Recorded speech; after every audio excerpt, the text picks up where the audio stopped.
Le temps vient, et il est déjà venu, que les vrais adorateurs adoreront le Père en esprit et en vérité. Car le Père demande de tels adorateurs.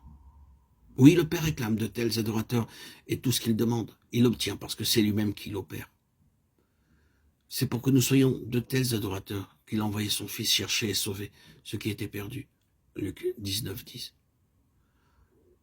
C'est pour que nous ayons entré auprès de lui par le voile déchiré de la chair et que nous l'adorions en esprit.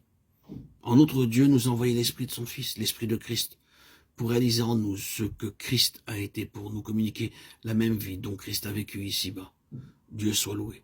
Le temps est venu et nous vivons dans ce temps-là où les vrais adorateurs adorent le Père en esprit et en vérité. Croyons-le. L'esprit nous a été donné et il demeure en nous parce que le Père demande de tels adorateurs. Réjouissons-nous dans la confiance que nous pouvons nous aussi être de vrais adorateurs. Parce que le Saint-Esprit nous a été donné. Avec crainte et respect, réalisons qu'il demeure en nous. Avec humilité, faisons taire la chair pour nous abandonner à sa sainte direction. Avec foi, attendons de Dieu qu'il agisse en nous et adorons-le de cette adoration-là. Que toute nouvelle perception de l'œuvre du Saint-Esprit, que tout exercice de foi pour croire à sa présence, que toute expérience de son action nous ramène toujours à adorer le Père, à lui offrir amour et action de grâce, à lui rendre l'honneur et la gloire qui n'appartiennent qu'à lui seul. Oh Dieu, tu es esprit et ceux qui t'adorent doivent t'adorer en esprit et en vérité. Gloire à ton saint nom, à ton précieux nom. Tu as envoyé ton propre Fils pour nous racheter et nous préparer à l'adoration en esprit, et tu as envoyé ton esprit pour demeurer en nous et nous faire adorer ainsi. Et maintenant, nous avons accès auprès du Père par le Fils en esprit.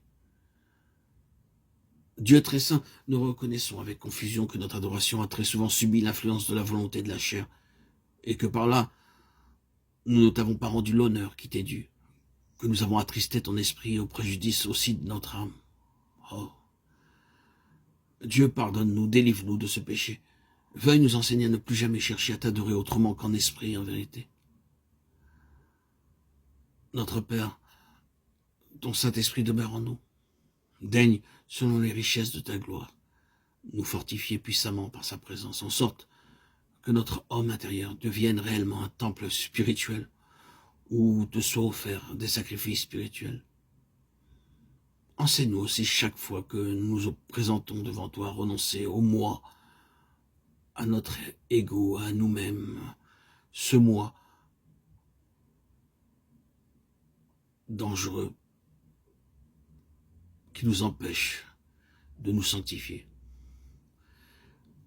Apprends-nous à renoncer à nous-mêmes, à renoncer à vouer la chair à la mort et à attendre avec confiance de l'esprit qui est en nous. À crucifier cette chair, la désavouer et attendre avec confiance de l'esprit qui est en nous, l'adoration, la foi et l'amour qui te sont agréables par Jésus-Christ.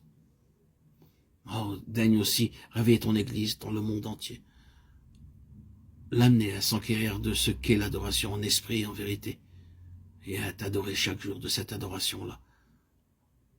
Nous te le demandons au nom précieux et puissant de Jésus. Amen.